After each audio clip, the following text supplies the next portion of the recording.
अमरावती महानगरपालिका झोन क्रमांक 1 अंतर्गत बॅच 7 व 8 साठी आयोजित करण्यात आलेल्या प्रशिक्षण सत्रात जनगणना कार्याच्या प्रभावी अंमलबजावणीवर विशेष भर देण्यात आलाय।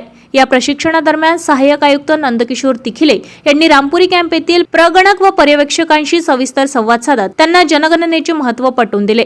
प्रशिक्षण सत्राची सुरुवात जनगणनेचे उद्दिष्ट, प्रक्रिया व जबाबदाऱ्या यांना सखोल मार्गदर्शन देऊन करण्यात आली। यावेळी सहाय्यक आयुक्त नंदकिशोर तिखिले यांनी सांगितले की जनगणना ही केवळ आकडेवारी गोळा करण्याची प्रक्रिया नसून देशाच्या सर्वांगीण विकासाचा पाया आहे। शासनाच्या विविध योजना, निधी वाटप, पायाभूत सुविधा विकास, शैक्षणिक व आरोग्य सेवा यांचे नियोजन अचूक जनगणनेवर अवलंबून आहे। त्यामुळे प्रत्येक प्रगणक व पर्यवेक्षकांची भूमिका अत्यंत महत्त्वाची आहे।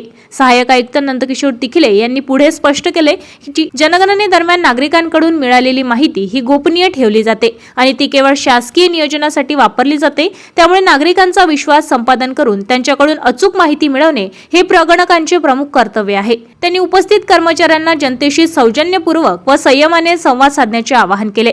प्रशिक्षणादरम्यान प्रगणक व पर्यवेक्षकांना प्रत्यक्ष काम करताना येणाऱ्या अडचणी, शंका व प्रश्न यांच्यावर चर्चा करण्यात आली आहे। सहाय्यक आयुक्त नंदकिशोर तिखिले यांनी प्रत्येक मुद्द्यावर सविस्तर मार्गदर्शन करत त्यांचे निरसन केले।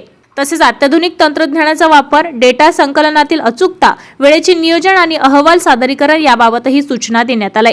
या प्रसंगी सहाय्यक आयुक्त नंदकिशोर तिखिले यांनी सर्वांना प्रोत्साहित करत सांगितले की जनगणना ही एक राष्ट्रीय जबाबदारी असून ती यशस्वी करण्यासाठी प्रत्येकाने समर्पणपणे कार्य करणे आवश्यक आहे। आपण केलेले काम हे थेट देशाच्या विकासासाठी जोडले आहे, असे सांगत त्यांनी कर्मचाऱ्यांमध्ये कर्तव्य भावना व उत्साह निर्माण केलाय।